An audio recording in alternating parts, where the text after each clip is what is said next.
ইরশাদ করে আল্লাহ তাআলা ইরশাদ করে পবিত্র কোরআনে ওলে দের ডর নাই দোনো জাহানে দোনো জাহানে আল্লাহর ইয়া প্রিয় বন্ধু ওই আজমিরি ওলে তাশরি আনিলেন যখন এ ভারতের গলে ভারত গলে ওয়াজানা ভারতের লোক ওয়াজানা ভারতের লোক জানে না কোনটা পথ সোজা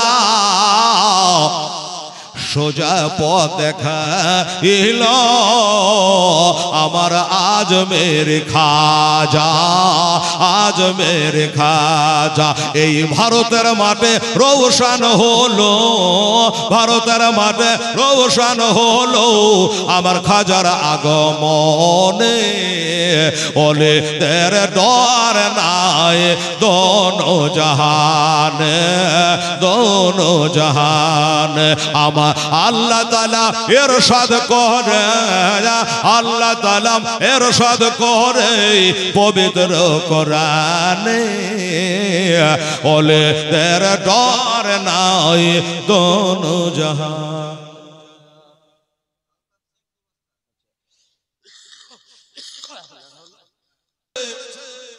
ওই জেলখানা থেকে চলে যাওয়া বাচ্চা দুটাকে যারা ধরে আনতে পারবে তারাকে মালে মালামাল করে দেব টাকার বান্ডিল দেব টাকার ময়ানা কার আছে এমন ময়া করা দরকার নেই কোভার মানুষেরা বড় টাকার লোভী টাকার লালচি দিগবি দিকে মানুষ বাবা ছিটিয়ে গেল ওই বাচ্চা দুটাকে ধরে আনতে পারলে টাকা হবে অনেক রোজগার হবে হারাম হালাল দেখছে না রে মা এই বাবা তারা ছড়িয়ে ছিটিয়ে গেল আর ওই মেয়েটা যে পানি আনতে গিয়েছিল ওই মেয়েটা পানি দিকে দেখতে দেখতে হঠাৎ করে উপরে তাকিয়ে নিয়েছে আর যেমন উপরে তাকিয়ে লেওয়া ছটা চোখ জানে এক জায়গায় হয়ে গেল মা বোনেরা বোঝা গেল ওই মেয়েটার দুটা চোখ ছেলেদের দুইটা ছেলে চারটা চোখ এক জায়গায় যেন হয়ে গেল তাকিয়ে দেখছে ছেলে দুটো মেয়েটাকে দেখছে মেয়েটা আর ছেলে দুটাকে দেখছে হঠাৎ করে মেয়েটা বলে বা তোরা নিচে নেবে আয় নিচে নেবে আয় ও বাবা তোরা নিচে আয় নেবে আয় ছেলে দুটো কাঁদছে আর বলছে মা গো আমরাকে নাম তো বলিও না আমাদের বাপ মা কেউ নাই দুনিয়াতে গো আমাদের মা নাই বাপ নাই মেয়েটা কাঁদতে আরম্ভ করলো বলছে বাবা রে ভালোই হলো তোর মুখের বাণীটা শুনলাম রে বাবা আমারও জগতে বাপ মা কেউ নাই বাবা ওই সামনে বাড়িটা দেখছি ওই বাড়িতে বাঁধি গিরির কাজ করে থালা বাসন ধুয়ে দিই পানি বহে দিই দুটো পেটে খেতে দেয় আমারও বাপ মা নাই তোদেরও বাপ মা নাই ওরে দুঃখীর মর্ম দুঃখী বুঝে সুখী বুঝে না আই বাবা তোরা নেমে আয় তখন ছেলে দুটো নেমে আসলো আর আঁচল দিয়ে চোখের পানি গোলা মুছায়া দিল মায়েদের দিলে বড় দয়া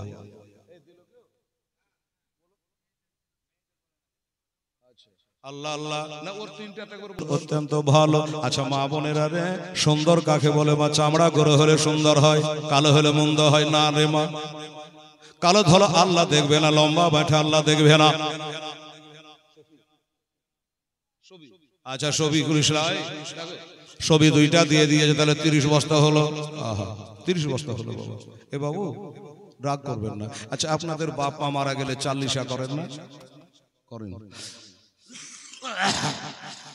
মা বোনেরা বাবা মা দাদু দাদি শ্বশুর শাশুড়ি মারা গেলে চাহারম 40 আপনারা করেন না আমাকে ডাকিয়ে না আসার টাইম নেই তবু কোনো মৌলবি দিয়ে তো করাবেন এই আমার ভাইয়েরা রে এই যুবকেরা আর দুইটা করে বাবা 10 বস্তা পারিস না বাবা 40টা হয়ে যেত আজকে তোর মরা দাদুর নামে আমার আম্মা জানেরা আমার মায়েরা আমার বোনেরা শাশুড়ি শ্বশুরের নামে 1000 টাকা একজন মহিলা দিয়েছে কথা ভুল আর নয় মা এখান থেকে যাবো অচিন্তলা দেবীপুরে 5 দিন বলবো ওখান থেকে চলে যাবে হেমতাবাদ রায়গঞ্জ 2 দিন বলবো আম্মা যা আজকে ফোন করেছিল ওই এনায়েতপুর কারবালা থেকে বললাম যা এবার ভাগ্যের হল কথা বলছিলাম 19 তারিখে নেবে কিন্তু 18 19 আমি রায়গঞ্জে থাকবো থাকবো, দাওয়াতটা নিতে পারলাম না।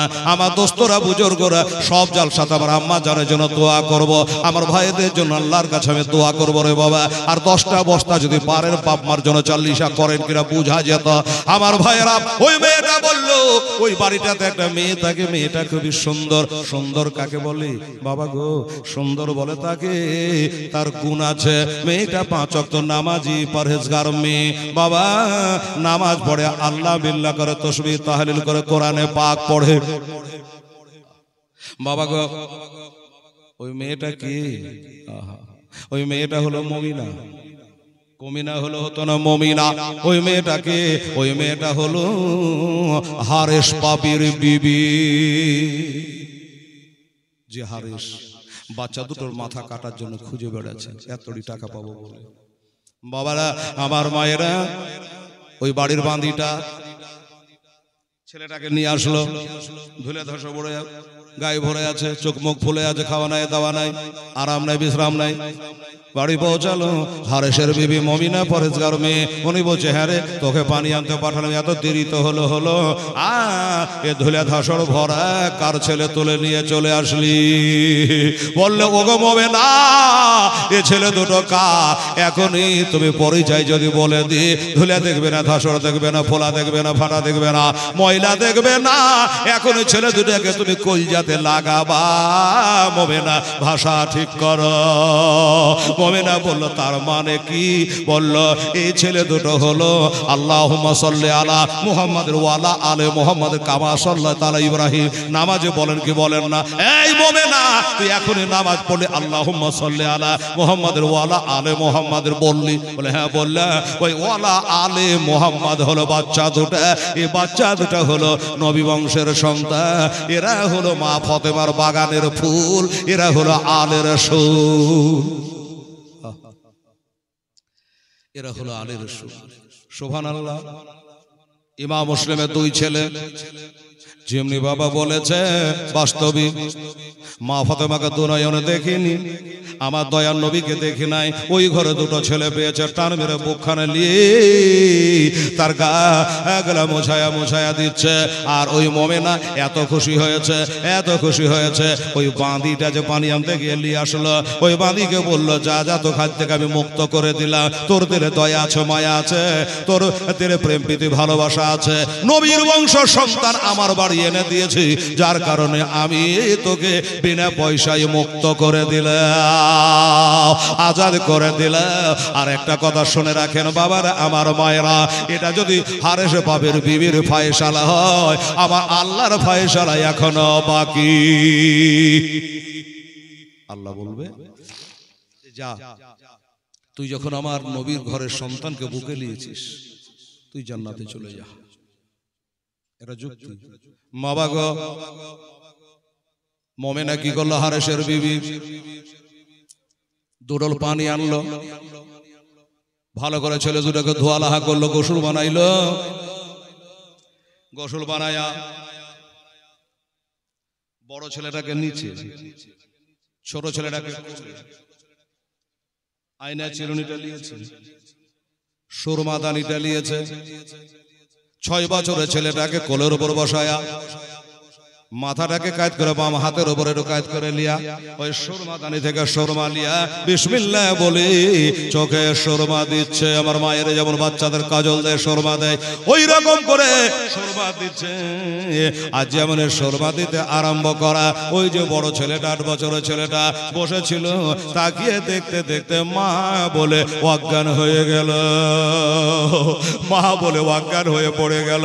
ছোট ছেলেটা লড়ে উঠেছে, হিলে উঠেছে। দাঁড়াও গো, আমার সিদ্ধি করতে হবে না, আমাকে কাজল দিতে হবে না, আমাকে আতর মাখাইতে হবে না। আমার বড় ভাই কেন মা বলে অজ্ঞান হয়ে গেল, আমি যেন ভাই হারা হয়ে না যায়। একটু দেখো গো, একটু ঠান্ডা পানি ছিটা মারলো, ছেলেটা পাঝাল মেরে উঠলো। হ্যাঁ রে বাবা, তোর ছোট ছেলেটা, তোর ছোট ভাইটার চোখে সুরমা দেওয়ার পরে এবার তোকে সুরমা দিতাম, কিন্তু বাবা হঠাৎ করে তুই কেন অজ্ঞান হয়ে পড়ে গেলি। বড় ছেলেটা বলছে, মা গো তুমি যখন সুরমা দিচ্ছিলে আমার ছোট ভাইটার চোখে, হঠাৎ করে তাকিয়ে দেখতে দেখতে আমার মরা ভাইয়ের কথা মনে পড়ে গেল। আমার মা যখন বেঁচে ছিল এমনি করে আমাদের সুরমা দিয়ে দিত। কতদিন পরে মার দেখা পেয়েছি গো, আমার মা জগতে নাই, ছোট্টবেলাতে আমাদের রেখে দিয়ে কবরে সাইদা হয়ে গেছে। ওই মায়ের স্মৃতিখানা মনে পড়ে গিয়া, মায়ের কথা মনে পড়ে গিয়া আমি জানি আর ধৈর্য ধরতে পারলাম না। ছেলেটা তাড়াতাড়ি করে চোখের পানি মুছিয়ে দুজনের চোখে সুরমা দিয়ে স্মৃতি করে নিজের মা যেমন করে আদর করে ভক্তি করে খাবার খাওয়াই, অমনি দুটা খাবার নিয়ে এসে বসে বসে খাওয়াচ্ছি। ও গো আমার মা ফতেমা, ও গো আল্লাহর নবী, ও গো মা ফতেমা, তোমাকে চোখে দেখিনি মা, তোমার ঘরের বাচ্চা দুটাকে চুমা দিলাম মা, তোমার ঘরে বাচ্চা দুটাকে আদর করলাম মা, কাল হাসরের দিনে আমাকে যেন সাথে করে বেহেশতে নিয়ে যায়। ছেলে দুটোকে দুটো খাওয়া দাওয়া করিয়ে ঘরে নিয়ে গেল, ঘরে শুইয়ে দিল। বাবা এখানে শুয়ে থাকো, শুইয়ে দিল, দরজাটা টেনে দিল, পেটে দানা পানি পড়েছে, মাথায় একটু ঠান্ডা পানি তেল পানি পড়েছে, ঘুম চলে আসলো। দুই ছেলে ঘুমিয়েছে, আর ওদিকে মসজিদে মাগরিবের আজান চালু হয়ে গেছে, আজান চালু হয়ে গেছে। মুমিনা নামাজ পড়ে উঠলো, হঠাৎ করে দেখছে তার বদ্দার স্বামী হারে এসে পাবে কে চলো ঘোড়ায় চড়ে, এবার যেন পায়ে হেঁটে আসতেছে, হাই হাই করে বাড়ি ঢুকতেছে। বিবি সাহেবা বলল, স্বামী গো হাই হাই করতে নাই, কপালের দোষ দিতে নাই, ভালো মন্দ যা হয় আল্লাহ হইতে হয়। স্বামী কিসের জন্য হাই হাই করছে, কোথায় গেছিলেন, আমাকে তো বলেও জাননি। বলল ওই ইমাম মুসলিমের দুটো ছেলে জেলখানায় ছিল, পালিয়ে গেছে, ওই ছেলে দুটোকে ধরে জমা দিতে পারলে, তাদের মাথা কেটে জমা দিতে পারলে 10,000 টাকা দেবে, ওই জন্য গেছিলাম। মেলা লোকে খুঁজছে, তা আমিও গেলাম, বসে থাকবো যদি রোজগার হয়, হালাল হারাম দেখলো না। তো বিবি রে আমি ঘোড়ায় চড়ে গেলাম, কিন্তু দুঃখের কথা আমার ঘোড়াটা হুজুট লেগে পড়াও সারা মরাও সারা, ঘোড়া মরে গেল, 20,000 টাকা দাম। বিবি বলছে আলহামদুলিল্লাহ। কি ঘোড়া মরে যাওয়া দোয়া পড়লি এটা তুই? আলহামদুলিল্লাহ কে বলে যে খুশি হয় সে বলে। বাবা কারো বাবা মারা গেছে, যদি বলে আলহামদুলিল্লাহ ঠিক হলো বলা না। ও বাবা না বললো বিবি রে আলহামদুলিল্লাহ কেন বললি, বল তো কাজ বোঝাইতে হবে, আর না যদি বুঝাতে পারে জানবো তুই ভিতরে ভিতরে হোসাইনকে ভালোবাসে, এজিদকে ভালোবাসিস না। এই বলে না তুই নামাজ পড়ে উঠলে মিথ্যা কথা বলবি না, বল কেন আলহামদুলিল্লাহ বললি? বলে আল্লাহ গো স্বামী আমার যতই বজ্জাত হোক না কেন, তবুও যে তার পায়ের তলে আমার বেহেশত। কি করবে বুঝাইতে হবে। কে বলেছে আমার মা বোধের বুদ্ধি নাই? কে বলেছে মা বোধের বুদ্ধি নাই? রাষ্ট্রপতি হয়ে বসে আছে, পশ্চিমবাংলার মুখ্যমন্ত্রী হয়ে বসে আছে একটাই নারী, কোন পার্টির লোক আবার রাগ করিয়েন না, বুদ্ধির জোরে। এই বাবারা মায়েরা, এই মেয়েটার এত বুদ্ধি, চিন্তা করলে আমাকে তো হত্যা করে দেবে। আসল কথা আসল ভেদটা বলার জন্য, কিন্তু বলেছে কিন্তু এই জন্য যে আল্লাহ ঘোড়া মরে গেছে এই জন্য আলহামদুলিল্লাহ বলি নাই। তাহলে কিসের জন্য বলেছি? বলল আল্লাহর শুকরিয়া করলাম, আল্লাহ তুমি কত ভালো গো যে 4 পায়াটাকে নিয়েছ আর 2 পায়াকে বাড়ি পাঠিয়ে দিয়েছ। স্বামী গো তুমি যদি ঘুরে আসতা, তুমি যদি মরে যেতে আর ঘোড়াটা বেঁচে থাকতে, তাহলে আমার হাল কি হতো? আচ্ছা তাই ঘোড়া মরেছ তো আলহামদুলিল্লাহ, আবার ঘোড়া কিনে নেব, স্বামী তো বেঁচে আছে। এমন সাইজ করে সুন্দর করে ওকে বুঝাইল, কিন্তু আসলে বলেছে তুই কেন মরিস? তুই মরতেই তো দুনিয়া ঠান্ডা হইতে। ও বাবার মায়েরা, যাই হোক, হারেস পাপি বলল আমাকে দুটা খেতে দি, আমি খাওয়া দাওয়া করবো, ঘুমাবো, আবার সকাল সকালে বের হব যেন আমার ওই ছেলেটাকে ধরতে পারে। কিন্তু ঘরে তারই বাড়িতে ভরা আছে, ঘরের মধ্যে আছে এটা জানে না। বিবি তাড়াতাড়ি করে দুটা খাবার বেড়ে দিল, খাওয়া দাওয়া হলো, স্বামী স্ত্রী বিছানায় ঘুমিয়ে গেল। এক বিছানায় স্বামী স্ত্রী শুয়ে শুয়ে একজনা চিন্তা করছে ছেলে দুটাকে বাঁচাবো, আর একজনা চিন্তা করছে ছেলে দুটাকে পালে পারে ফাঁসাবো। কেউ কিন্তু ঘুমায়নি, আপন আপন চিন্তায় সব টেনশনে জেগে আছে। কিন্তু এই ভাবছে ও ঘুমিয়ে গেছে, আর ও ভাবছে ঘুমিয়ে গেছে, এই করে ঘুমিয়ে গেছে। বাবা অনেক রাত যখন হয়েছে, ওই ছেলে দুটো একটা স্বপ্ন দেখেছিল, আর ওই স্বপ্ন দেখে দুই ছেলে কান্নায় ভেঙে পড়েছে। বাবা ছোট ভাই বলে বড় ভাই কি জন্য কাঁদেন? বলে তুই কেন কাঁদিস? বলে আমি একটা স্বপ্ন দেখলাম। বলে আমিও তো একটা দেখেছি। আচ্ছা কি স্বপ্ন দেখেছি? বড় ভাই বলল স্বপ্নে দেখলাম আমার আব্বা তোর আব্বা জানে রক্তে লাল লাল হইয়া আমার দিনের নবীর সম্মুখে দণ্ডায়মান। নবীজি বলে এই মা মুসলে তুমি বাবা কাজটা ভালো করো না। আমি বললাম ইয়া রাসূলুল্লাহ হাবিবাল্লাহ কোন কাজটা ভালো করি নাই? বলল ওই জালেমদের জুলুম থেকে, জুলুমের মধ্যে জালেমদের ভিতরে তুমি চলে আসলা, তোমার বেটা দুটাকে কেন ফেলে আসলা? তখন আমার আব্বাজান বলে হুজুর যা করার করেছি, আগামীকাল সকাল তো হবে, সকাল হইয়া দুপুর হবে, বিকাল হবে, সন্ধ্যা লাগবার আগে আগে আমার বেটা দুটাকে আপনার পদতলে পৌঁছায়া দিব। আমার আব্বাজান নবীকে এইভাবে কথা দিয়ে দিল। ছোট ভাই তুই কি স্বপ্ন দেখেছিস? বলে বলা লাগবে না, এরকম দেখেছি। আপনি যেটা দেখেছেন ওইটা আমিও দেখেছি, একদম হুবাহুব তাই। তাই বাবা গলাগলি করে বিছানায় বসে বসে দুই ভাই কান্না করেছে বাবা। আর ওই কান্নার আওয়াজ দেওয়ালে রুখতে পারলো না, দরজায় থামতে পারলো না। ওই আওয়াজ লাগবি তো লাগ হারেসের কানে। হারেস শুনতে পেয়ে গেছে, বিবিকে বলল এই মমিনা রে, মমিনা মানে জোরে বলছে না, পাড়ার লোক শুনে নিয়ে টাকার ভাগ নিয়ে নিবে। মমিনা একটু উঠতো, হার গেলে একটু জ্বালা, আলোটা একটু জ্বালা। কিন্তু মমিনা চেতন আছে, কথা কহে না। রে মমিনা উঠ, তাড়াতাড়ি আলোটা জ্বালা। ওই যে বাচ্চা দুটো মনে হচ্ছে আবার আনটা কানটায় কোথায় বসে কাঁদছে রে, টাকা বোধ আমার ভাইকে জুটবে রে। উঠে না মমিনা, আর একবার জোরে দিয়েছে ধাক্কা, সালা বেটি ছেলে যায় ঘুমাইলে উঠতেছে, হ্যালো তাড়াতাড়ি ওঠ। মমিনা আফসোস করে উঠলো, কি হয়েছে? বলে কান্নার আওয়াজ শুনতে পাওয়া যায়। ওই বাচ্চা দুটো মনে হচ্ছে আমারই বাড়ির আনটা কানটাই কোথা কান্না করে। বিবি বলছে স্বামী গো লক করে ঘুমা, এত বড় আল্লাহর পৃথিবীতে ওই বাচ্চা দুটো কোথাও জায়গা পেল না, আপনার কানটা জোগাতে তারা আসবে। ও মমেনা রে, তোর স্বামীকে বুঝাতে পারবি না, স্বামীকে তোর বুঝাতে পারবি না। ওই হারেসের হাতে বাচ্চা দুটোর মরণ আছে রে। ও বাবা স্বামীকে বুঝাতে পারলো না। এবার ঘর থেকে বারান্দা থেকে আঙিনায় গেল। আঙিনায় যখন গেল মমেনা বিছানায় বসে গেছে। আল্লাহ ওই ঘরটার মধ্যে যেন না, ওই ঘরটাতে বাচ্চা দুটো আছে। আল্লাহ আমি বলেছিলাম বাবুরে আমার ধরে জান থাকা পর্যন্ত, আমি বেঁচে থাকা পর্যন্ত তোর গায়ে ফুলের ছিটকি মারতে দেব না।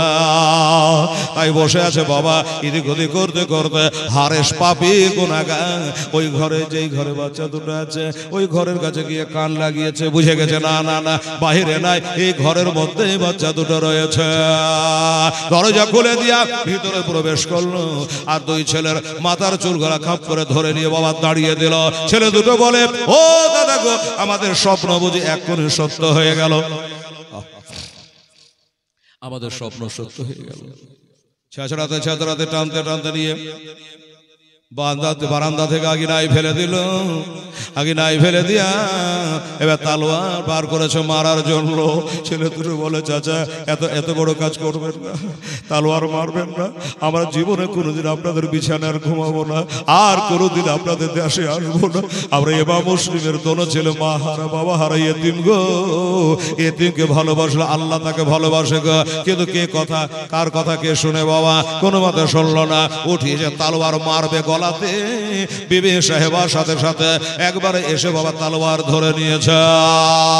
যেমন তলোয়ার ধরে নিয়েছে, পিছনে তাকিয়ে দেখছে ঘরণী বরণী অর্ধাঙ্গিনী জীবন সঙ্গিনী প্রাণনী বিবি সাহেবা আমার তলোয়ার ধরে আছে। এই মুমিনা, তোর কি মাথা খারাপ হয়ে গেছে? হ্যাঁ রে, টাকা গেলে আনলে কি খালি আমি একলাই খাবো? তোর জন্য কিছু করব না?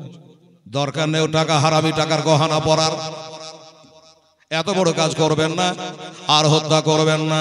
বাবা যেমনি বাধা দেওয়া, বিবিকে একটা ধাক্কা মেরে দিল, আর যে ধাক্কা মেরে দেওয়া বিবি বাবা থামতে পারলো না, দেওয়ালে লেগে বিবির মাথা ফেটে গেল।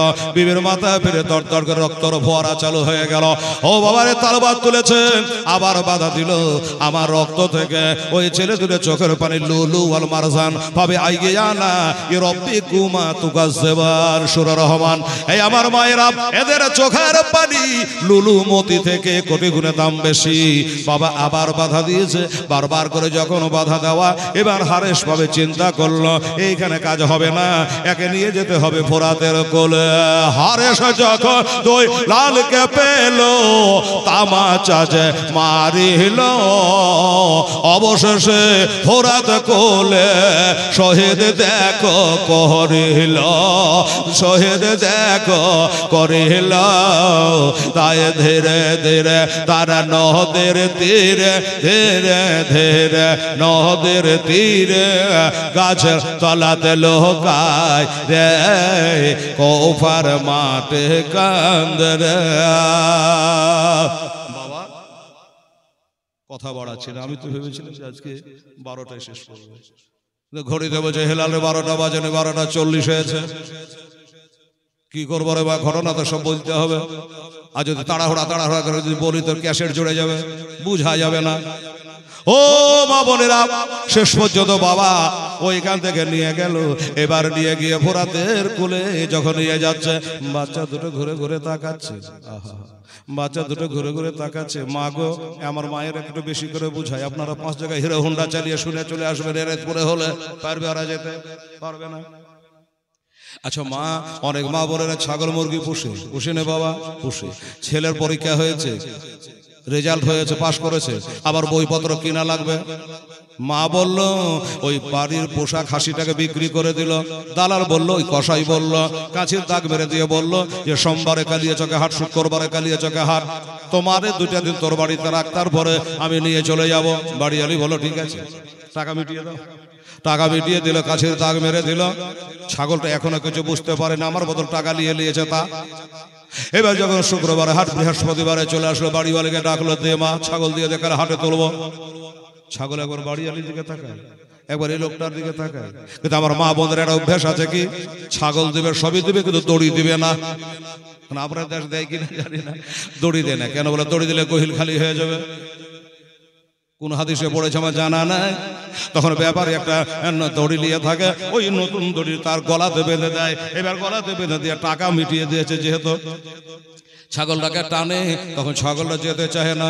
9 মাস থেকে এই বাড়িতে আছে, তুই গলায় দড়ি দিয়ে টানবারকে।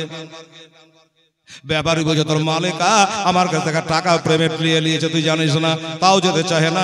আকার পা দুটো দিয়ে খালি ব্রেক করার চেষ্টা করে, ছাগল যেতে চাহে না। যখন এখান থেকে বাবা আপনাদের রাস্তা দিয়ে যেতে যেতে যেতে যখন এনায়েতপুরের বাজার পার হয়ে গেল, তখন ছাগলটা বুঝা যায় আমার পিছনে কেউ আমাকে নিতে আসে না, তার মানে আমার বদলে টাকা নিয়ে নিয়েছে, আর আসবে না। তখন কি করে ব্যাপারী, আর মারে না বাবা, ডান হাতে বাম হাতে দড়ি, ডান হাতে ছড়ি, ছাগলটার পিছনে মারে। ছাগলটা তখন যায়। এবার ওইখানে গিয়ে তখন ছাগলটাকে ছেড়ে দেয়, আর মারতে হয় না। এমনি জানে ছাগলটা পাগলার মতো একবার ডানে দেখে, একবার বামে দেখে, শুধু আগে আগে দৌড়ে চলে যায়। বুঝে নেয় আমাকে আর নিতে কেউ আসবে না, আমাকে নিতে কেউ আসবে না। বাবা রে, এই যে কসাই, হারেস কসাই বাচ্চা দুটোকে নিয়ে বাড়ি হানে বার হচ্ছে। ছেলে দুটো ওই খাসিটার মতো ঘুরে ঘুরে তাকাচ্ছে। ওই মেয়েটা বুঝে আসবে আমাদের ছাড়াবার জন্য। কিন্তু দেখলো বাবা ওই মেয়েটাও আসলো না, কেউ আসলো না। খানিকটা যাওয়ার পরে ছেলে দুটো হেঁটে হেঁটে হেঁটে হেঁটে চলে যায়, ফোরাত নদীর কোলে নিয়ে গেল। ফোরাত নদীর কোলে নিয়ে গিয়ে বাবা শহীদ করবে। যেমনি শহীদ করবে, তালবাদ তুলেছে মারার জন্য। বাবা কালো বৈশাখী ঝড়কে পিছনে ফেলে দিয়ে, হুদহুদকে ফেলে দিয়া, ওরে বাবারে এত দ্রুত বেগে কেমন করে এলো জানি না। আবার দেখে ওই নদীর ধারে ওই মুমিনা এসে হাজির হয়ে গেল। মুমিনা এসে হাজির হয়ে গেছে, পিছনে তাকিয়ে দেখছে হারেস পাপি তার বিবি মুমিনা। এই মুমিনা, তোর অত্যাচারে ওখান থেকে এখানে আসলাম, আবার তুই চলে আসলি বলে স্বামী গো ভাষা খারাপ করব না, আমি জাহান্নামে যাব না। হাজার হলে আপনি আমার স্বামী, আপনার পদতলে আমার বেহেশত। আমার দিনের নবী বলেছে ইন্নাল জান্নাতা তাহতা আকদামি জাওজাকে, বিবাহিতা নারীদের বেহেশত স্বামীর পদতলে। স্বামী গো, এই ছেলে দুটাকে খাওয়া দাওয়া করে ঘরে ঘুমিয়েছিলাম, আর বলেছিলাম আমি বাঁচা থাকা পর্যন্ত তোদের অত্যাচার করতে দেব না, তাই দয়া করে আগে আমাকে হত্যা করে দে, তারপরে তাদের হত্যা করবে। ওঠালে তালোয়ার দিল মেরে, বিবির একটা হাত কেটে জমিনে পড়ে গেল। হাত কেটে জমিনে পড়ে গেল, রক্তর বন্যা বইতে আরম্ভ করলো। এক কথায় এ হাতে মারলো, ওই হাতে মারলো, পা দুটো কেটে ফেলো বড়িখানা। গড়তে গড়তে স্বামীর পদতলে চলে আসলো। স্বামী পায়ের তলে আসা বলে স্বামী গো, আল্লাহর নবী বলেছে আল্লাহ ছাড়া কাউকে সেজদা করা যাবে না। যদি আল্লাহ ছাড়া কাউকে সেজদা করা যায় যে হতো, তো বিবাহিতা নারীদের বলা হতো তোর স্বামীর পায়ে সেজদা কর, কিন্তু জায়েজ নাই, কিন্তু জায়েজ নাই। আমার দোস্তরা বুজুর্গরা, যাই হোক বাবা বলে স্বামী আমার হাত কেটেছেন, পা কেটেছেন, আমার দুঃখ নাই, ওই তালবারটা দিয়ে গলায় চালিয়ে দেন, এই বাচ্চা তোরা হত্যা যেন আমাকে দেখতে না হয়, আর ছেলে দুটো যেন বলে না মেয়েটা বিশ্বাসঘাতকিনী, তার স্বামীকে দিয়ে আমাদের ধরাইল। তাই করলো, বিবি গলাতে ছোড়া চালিয়ে দিয়েছে। ও বাবা ছোড়া চালিয়ে দিয়েছে, বিবি দর করে রক্ত বার হলো। বিবির হাত একদিকে পড়ে, পা একদিকে পড়ে, গলা একদিকে পড়ে। নিজের গরনি বরণী অর্ধাঙ্গিনী নিজের প্রাণের বিবিকে হত্যা করতে দ্বিধা করল না। সুবহানাল্লাহ। ছেলে দুটো বলছে আর কিছু বলে লাভ নেই, এর কাছে বলাও যায় না বলাও যায়, যে নিজের এতদিনকার বিবি, মহব্বতের বিবি, তাকে যখন জবাই করতে পারে তা আমরা খেতে আরো পারে, আর কিছু বলে লাভ নেই। তালবার উঠালো, মারবে, বলে ওগো আমাকে আগে মারো। ছোট ছেলেটা বলছে আমি রাস্তায় যখন দৌড়াতাম বড় ভাই আমাকে তুলে নিতে, পড়ে গেলে ওই বড় ভাই রক্ত দেখতে পারবো না, বাপ তুল্য ভাই, আগে আমাকে হত্যা করো। আচ্ছা ঠিক আছে ঠিক আছে। আবার যখন ছোটটাকে মারতে যায় বড়টা বলে অসম্ভব কথা, আমি ছোট ভাইকে হত্যা দেখতে পারবো না। ও বাবা গো, অবশেষে বলো কেউ কারো যখন খুন দেখতে পারবি না, তোরা জোড়া হয়ে দাঁড়িয়ে যা। জোড়া হয়ে দাঁড়িয়ে গেল, একটা তালবার মেরে দুটো মাথা জমিনে বাবা নামিয়ে দিল। আশপাশ জমির কান ছিল রে মা, আল্লাহর হুর গেলে এবার ফেরেশতারা হু করে কাঁদছিল রে মা। ছেলেদের বাপ নাই মা নাই, তাদের আত্মা গেলা যে কত কাঁদছিল রে মা। এইভাবে তাদেরকে হত্যা করে ফেলে দিয়ে কি করলো জানেন? বড় ছেলেটাকে ধরলো, ডান হাতটা ডান পাটা ধরে নদীর কিনারাতে দাঁড়িয়ে এইভাবে ঝোলাতে ঝোলাতে ঝোলাতে চালিয়ে দিল, পানিতে চালিয়ে দিল।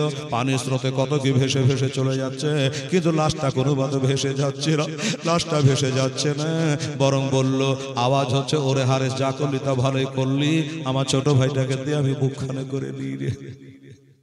অমনি বাবা ছোট ভাইটা লাশকে চালিয়ে দিল। আর যেমনি চালিয়ে দেওয়া দু হাত দূরে পড়ে গেছে, আজ্ঞা থেকে পরকার গতিটা কম ছিল, দু হাত দূরে পড়েছে। আল্লাহর কোরআন বলে আল্লাহর পথে যারা শহীদ তারা মরে না, তারা জিন্দা। এই দেখে দেখলেন মা ছোট ভাই লাশটা দু হাত দূরে পড়েছে, আর ওই বড় ভাই এমনি করে হাত বাড়িয়ে ছোট ভাইকে টাইনে বুকে নিয়ে নিল।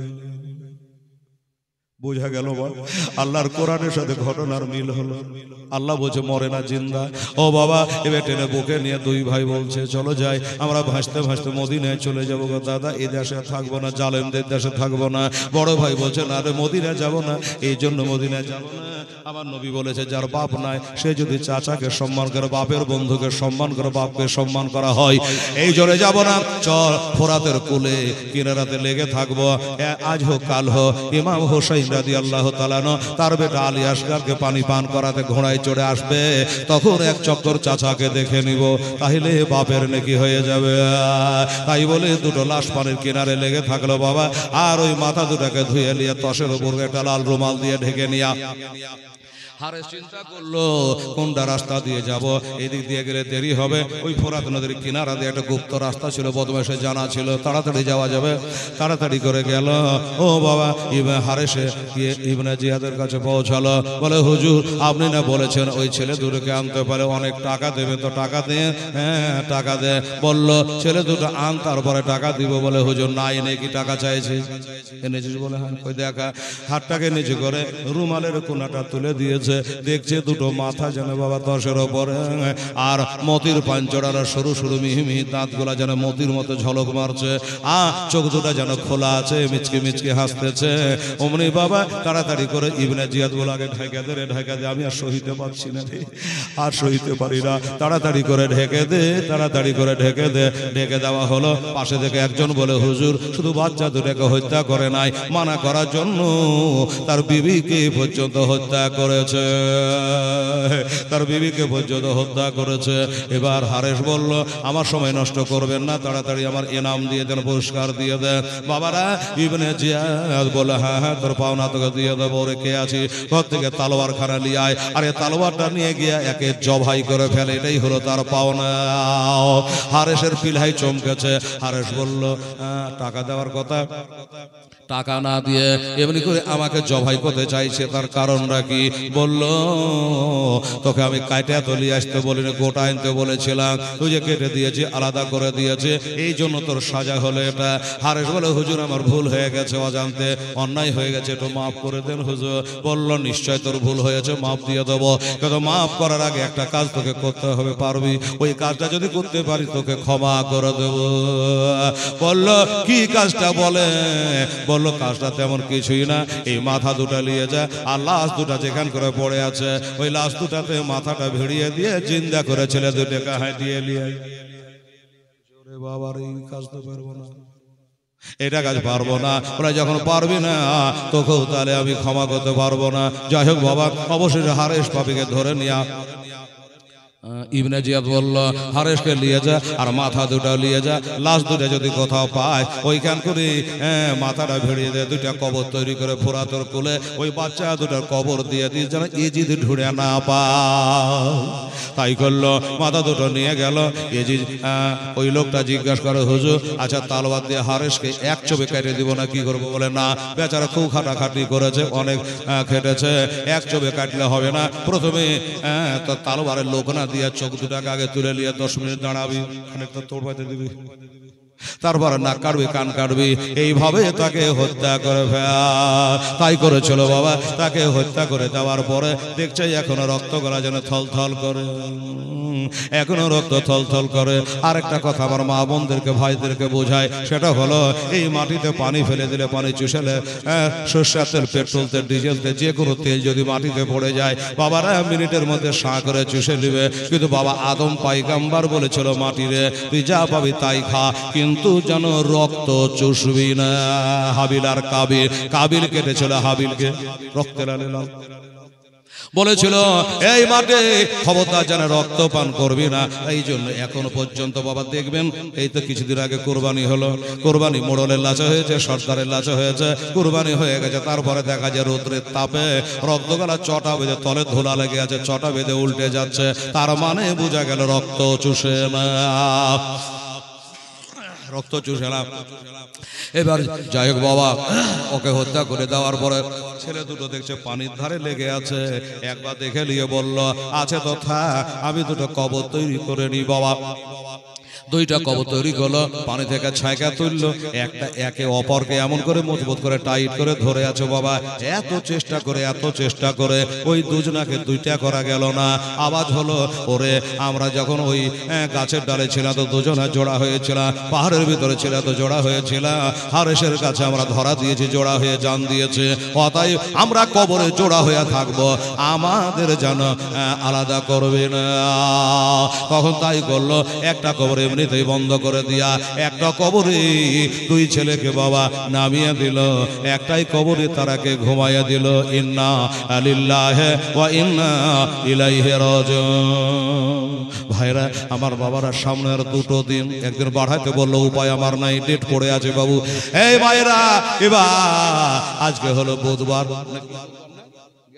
এই বুধবার আমার হোসেন এবার ওই চিঠিখানা পাওয়ার পরে আমার হোসেন মহরম চাঁদের 8 তারিখে তিনি পৌঁছে গেছেন কারবালায়, পৌঁছে গেছেন কারবালায়। যাই হোক আপনারা দান ধ্যান করেছেন, দেখলাম